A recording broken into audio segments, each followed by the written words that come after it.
তোমরা করণকারকের ক্ষেত্রে অনেকেই জানো দ্বারা বা দিয়ে কথাটি থাকলে করণকারক হয়। দেখো এখানে আমি একটি উদাহরণ দিয়েছি, অনেকে বাঁ হাত দিয়ে লেখে, তাহলে দিয়ে কথাটি আছে, তাহলে দ্বারা অথবা দিয়ে কথাটি থাকলে করণকারক হয়, এটি সকলেরই জানা। কিন্তু অনেক সময় দ্বারা বা দিয়ে কথাটা থাকে না, তখন কি করে তোমরা চিনবে? চলো একটি উদাহরণের সাহায্যে এটা বুঝে নিই।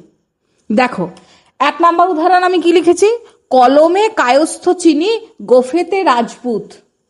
তাহলে কলমে কায়স্থ চিনি, কিসের দ্বারা চিনছি?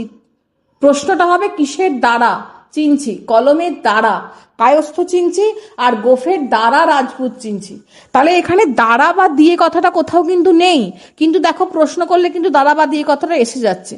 এইভাবে তখন তোমাকে বুঝে নিতে হবে দ্বারা বা দিয়ে কথাটা না থাকলেও কিন্তু করণকারক এইভাবেও হয়। আর একটি উদাহরণের সাহায্যে চলো বুঝে নিই।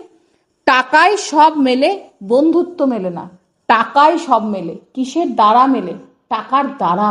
তাহলে দেখো দ্বারা কথাটা নেই কিন্তু দ্বারা কথাটা এসে যাচ্ছে, অর্থাৎ দ্বারা কথাটা এখানে হাইড করা আছে বা উজ্জ্ব আছে, এটা কিন্তু বুঝে নিতে হবে।